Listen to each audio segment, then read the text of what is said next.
evening, ladies and gentlemen. How wonderful to see so many of you here.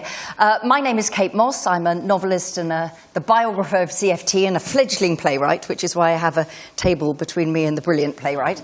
And as you know, it's my great pleasure and honour to do the pre- and post-performance talks here. This is such a pleasure. To be here with one of the wonderful living playwrights that we have working at the moment. Living at the moment. Normally I interview dead playwrights, working at the moment, depending on how this goes. Yeah. And Natalie, who is the director of this play. There is proper biographies, but I'm just going to say a tiny bit, because Charlotte Jones has got an extraordinary list of credits. One of the most wonderful things for me was The Woman in White, which I know was a complicated show, but of course Humble Boy, and you work on radio and television and film, and it is a great pleasure to have a new play by you here. We are all so thrilled in Chichester, and a Sussex play as well. And Natalie Abrahami was the artistic director of The Gate, was an associate director at the Young Vic, and works in theatre, opera and film, and directed Queen Anne for the RSC recently. Anyway, Charlotte, this is, for me, one of the most moving and beautiful new plays I've ever seen, actually. I saw it last evening, and I thought that you had done this most extraordinary thing, which was have big themes about community, about silence, about women's voices, about living separately in times of war, away from the town and communities. But at the heart of it was human beings and relationships and love. And I am fascinated to know whether you wanted to write a play about Quakers, whether you wanted to write a play about mothers and daughters, about hearing, about communities. Where was that first spark that got you going? Well, I don't think I ever start thinking I'm going to write a play about some kind of theme. I often start with an image. And I was thinking about, I had listened to Richard Griffiths, the actor, talking about his deaf parents. And that he had been their voice and he had interpreted for them from when he was very young. And he talked about his relationship with the radio, that the radio was the outside world, and that suddenly he heard all this spoken language and how thrilling it was for him, and that started his journey to become an actor. And so I was really thinking, I think I always start with relationship. I was thinking about coders, as they're called, children of deaf adults, and the relationship that they have, which is sort of codependent, and yes, I imagined could be quite burdensome for a small child to have to be the key to the world for their parent.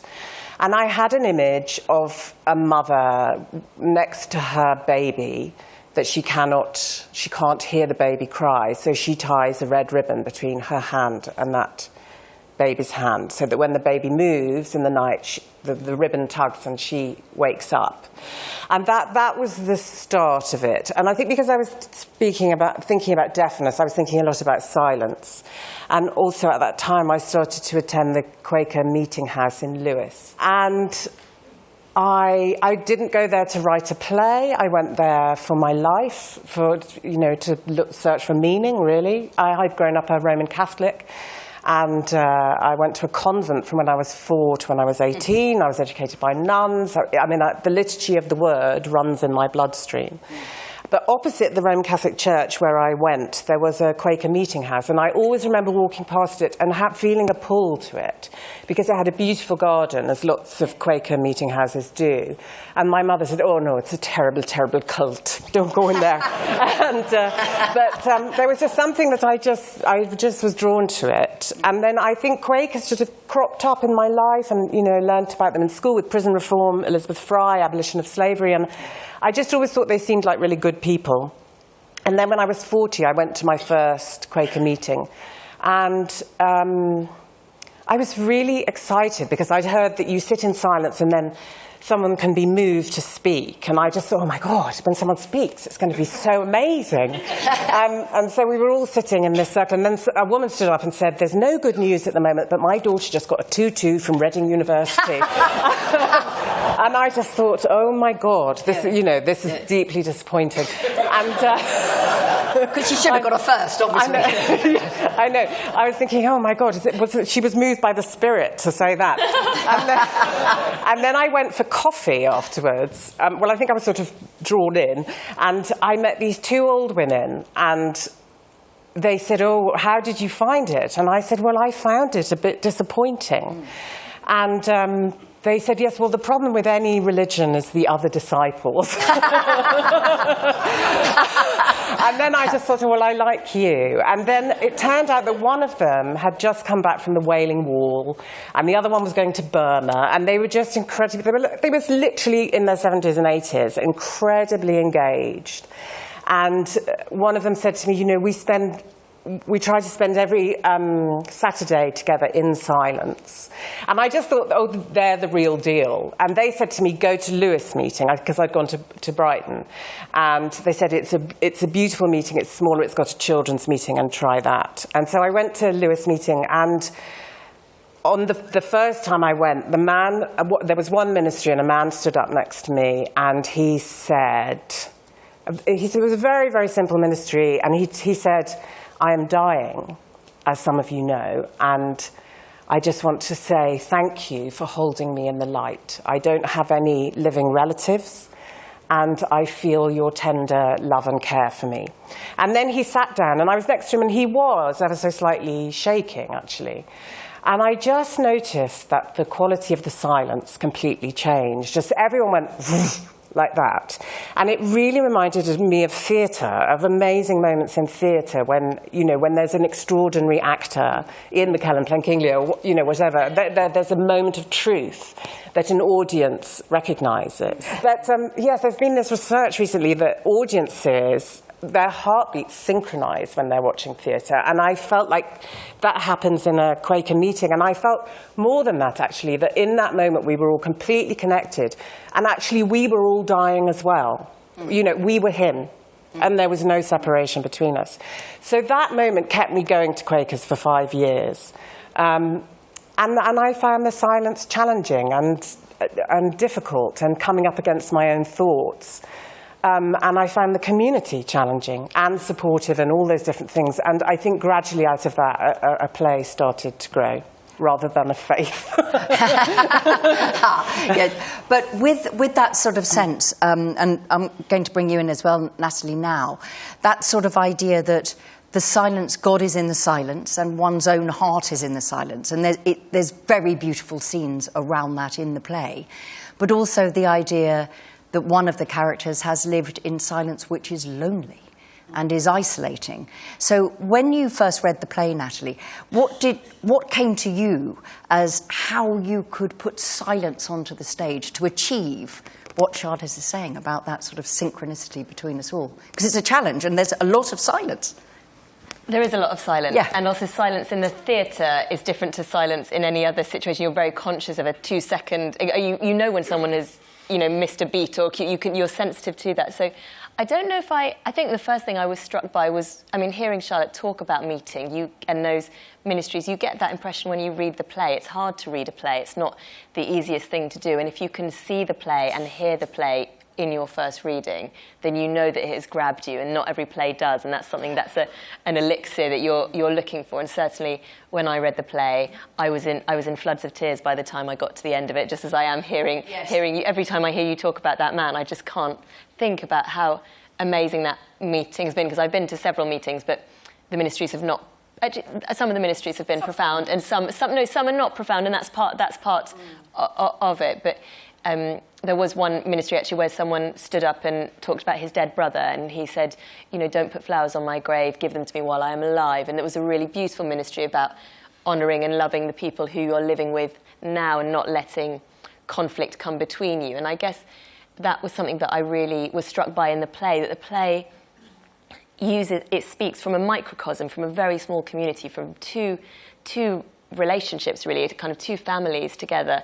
It kind of extrapolates out into the wider world, and I just thought that was incredibly potent. But the idea of staging silence is quite an intimidating one, because you know that a meeting is potentially an hour, and that's not something that you want an audience that you think an audience will sustain. But the Quakers talk a lot about lapsing into silence, so I think we tried to kind of find a natural way of encouraging the audience to be silent. I think I'm always conscious that the audiences sometimes curdle. They do fall into a stillness, and often I'm working with a sound designer to avoid that, and so we might put some sound into the space to avoid that idea of everybody stopping before you really want them to stop.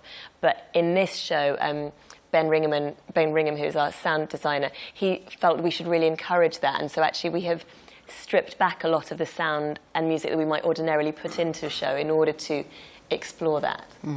And it's very marked the way that the audience, when I saw it last night, even though the lights didn't go down and there was no sign, the front of house weren't going to sit down, little by little the silence on the stage made us silent in the audience. And does that happen on each performance?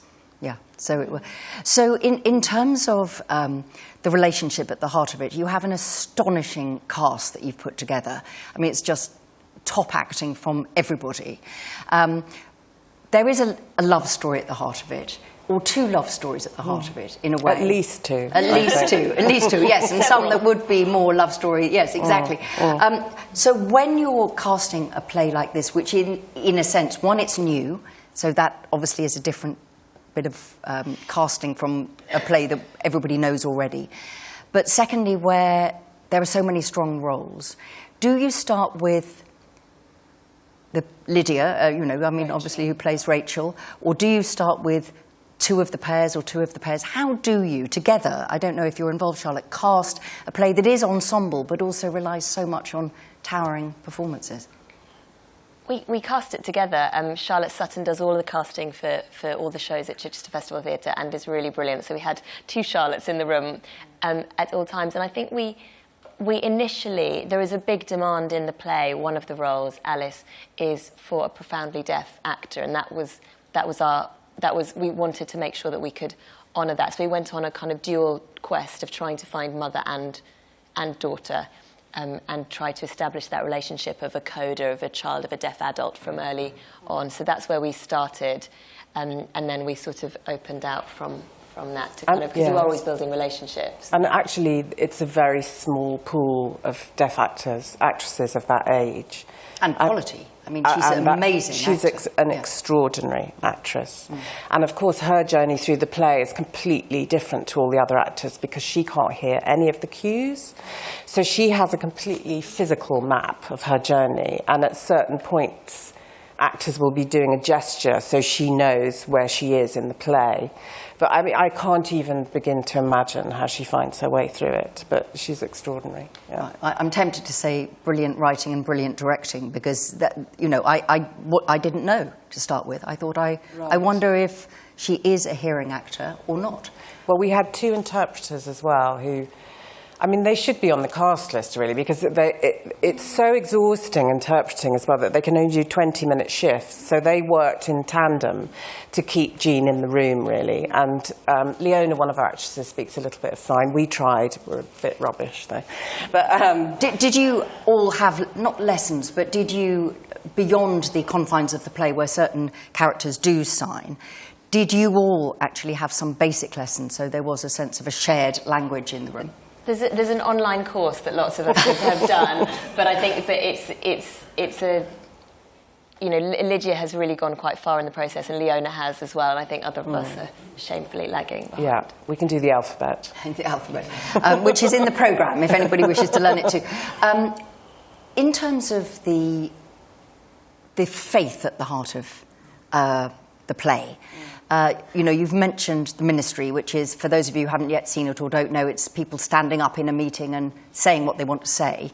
And there's also the testimonies, the basic tenets of Quakerism, as it were, going back from the 17th century.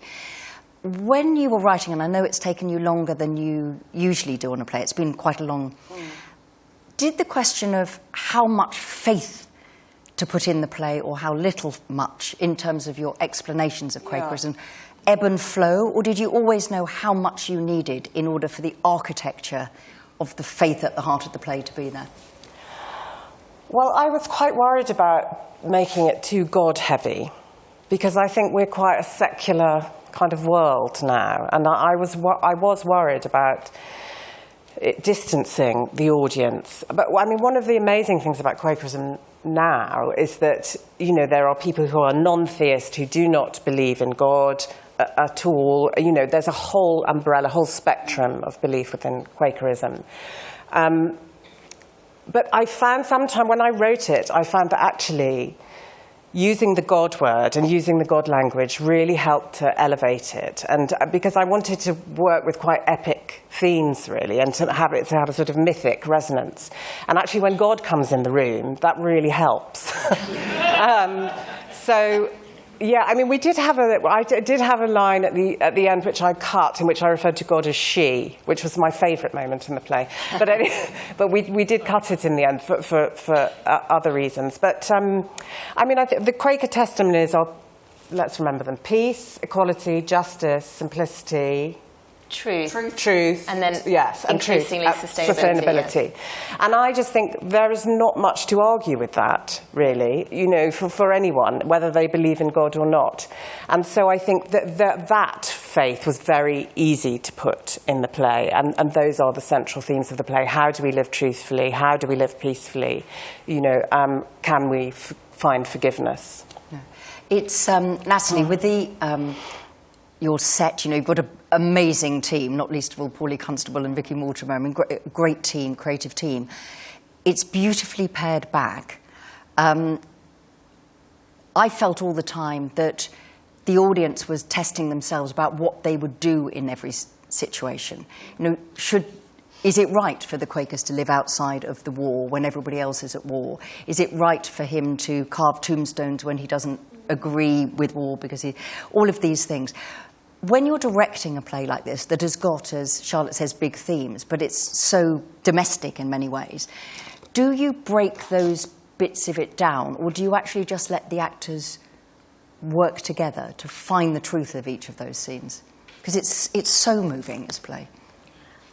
I think that I sort of feel a bit like I was very privileged in this rehearsal process to be working with such brilliant actors, and they have found everything themselves. We have had lots of conversations about understanding the journey of the play and how it maps and which spaces we are in, but then they are increasingly, you know, you sort of take the stabilisers off the bike and you lose the kitchen table and you lose the things that you need to support it. The sewing box is always with us, but we have certainly, I think, in our minds it is all mapped and broken down, just so that you understand exactly what those dynamics are between people. But then it feels like the space Paulie and Vicky have created, and that Ben and Max have created from a sound perspective, is a much more epic one that can support lots of different environments. I think it was an incredibly hard play to design for, actually. I mean, the stage directions just say a circle, chalky soil and stones, or something like that. I can't quite remember. But it has to be lots of different locations. It has to be Rachel Adams' house, it has to be the meeting, it has to be an outside space that's possibly near the coast.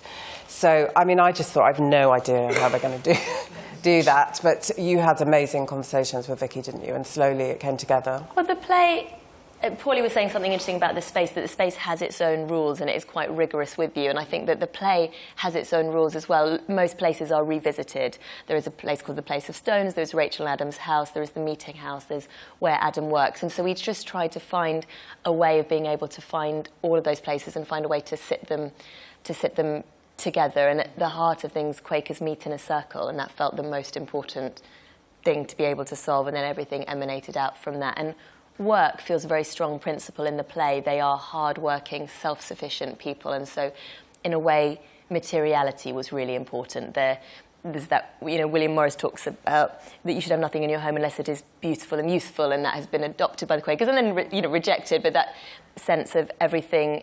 We got rid of a lot of things that you think you need, and then you go, no, actually, we don't need this. We can tell the story without this. And that is any design process, but this play, I think, particularly asked us to be more rigorous than normal.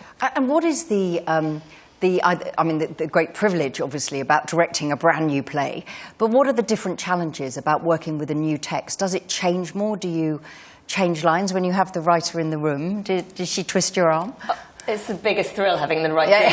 That's why you do it, because you can actually be in dialogue with what the intention you can ask the oracle, you can ask exactly what you need, and Charlotte has been around so much to help guide us through this process, because as wonderful as it is directing a new play and having that opportunity, it's also very you want to serve it. You want to make sure that it is as close to how the writer imagined it as possible, and that is a very difficult thing to do because the writer is free to imagine it, to run the film of it in their minds, which is very different from the realities of theatre. Adam is a stonemason in the play, and he carves gravestones, and that is something that is very hard to deliver in the theatre. So you need to find a solution that works in the non-film version of it.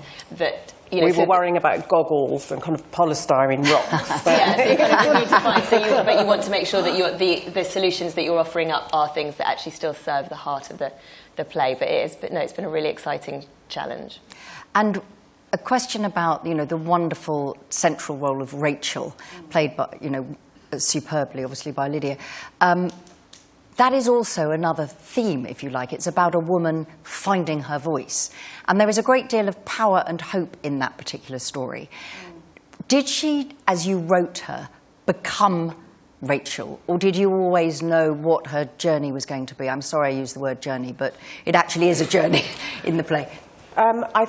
It did change, actually. She had a different ending to begin with. I wondered.